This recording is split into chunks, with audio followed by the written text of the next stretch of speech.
बेजुबान की जान लेकर क्रूरता का प्रमाण देकर जीवन भर क्या तू सुख से रह पाएगा? प्रकृति ये सवाल पूछ रही है, क्या जवाब दे पाएगा?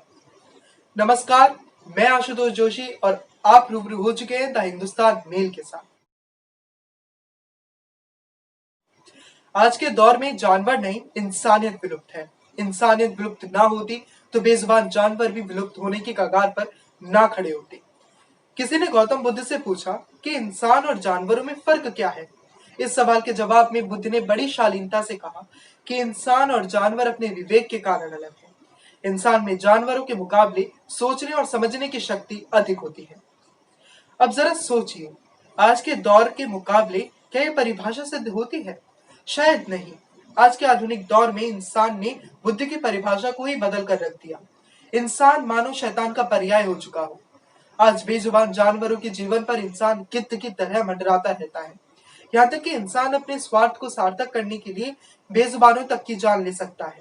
हाल ही की खबरों पर नजर डालें तो केरल के पलक्कड़ में हुई गर्भवती हथनी की दर्दनाक मौत ने पूरे मानव समाज को कटघरे में लाकर खड़ा कर दिया है। क्या मासूमों की मौतों की कोई जवाबदेही नहीं? क्या उन्हें जीने का कोई अधिकार नहीं? या कह लो उनकी विशेषताएं ही उनके लिए अभिशाप बन गई हैं? हाथी दांत के लिए भारत में सालाना लगभग 400 हाथियों की हत्या कर दी जाती है। वहीं कितने ही बाघ अपनी खाल के लिए मार दिए जाते हैं। सरिस्का टाइगर रिजर्व राजस्थान के उन राष्ट्रीय उद्यानों में से एक है जहां से अवैध शिकार के कारण बाघों की पूरी आबादी का सफाया कर दिया गया है। पश्चिमी घाट रेंज में हाथियों का सबसे बड़ा खतरा मंडरा रहा है। आइवरी शिकारी द्वारा ये मारे जा रहे हैं।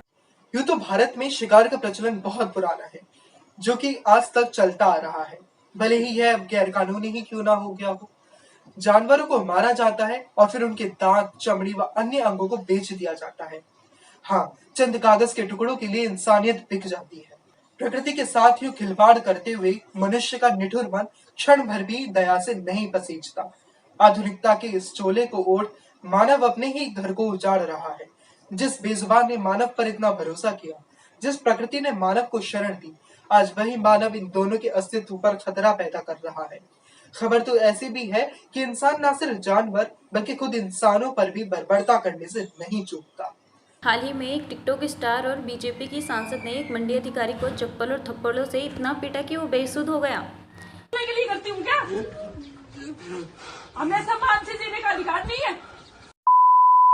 तुम लोगों को जीने का अधिकार। कैसे मानव इतना क्रूर हो सकता है, ये सवाल प्रकृति भी अपने रूंधे हुए गले से पूछती है। कहते हैं दुनिया में महान बनने की चाहत तो हर किसी को है, लेकिन इंसान बनना अक्सर लोग भूल जाते हैं। ऐसा ही इंसानियत का एक रिश्ता है मनुष्य और प्रकृति का बीच, और इसी रिश्ते को कई इंसान बनाकर भी रखते हैं। लेकिन जिस तरह से बर्बरता हो रही है, उसके मुकाबले ये कम ही पड़ता है। आए दिन लाखों करोड़ों पेड़ों की कटाई होती है, लेकिन उन्हीं पेड़ों को फिर से जीवन देने के विषय को हमेशा अनसुना कर दिया जाता है। याद रहे, प्रकृति भी इतनी आसानी से सदियों से संजोई पृथ्वी का हनन नहीं होने देगी। अंत में द हिंदुस्तान मेल की टीम यही कहना चाहेगी कि ऐ इंसान, तू क्या चैन से सो पाएगा? क्या मानवता पर लगे इस कलंक को मिटा पाएगा?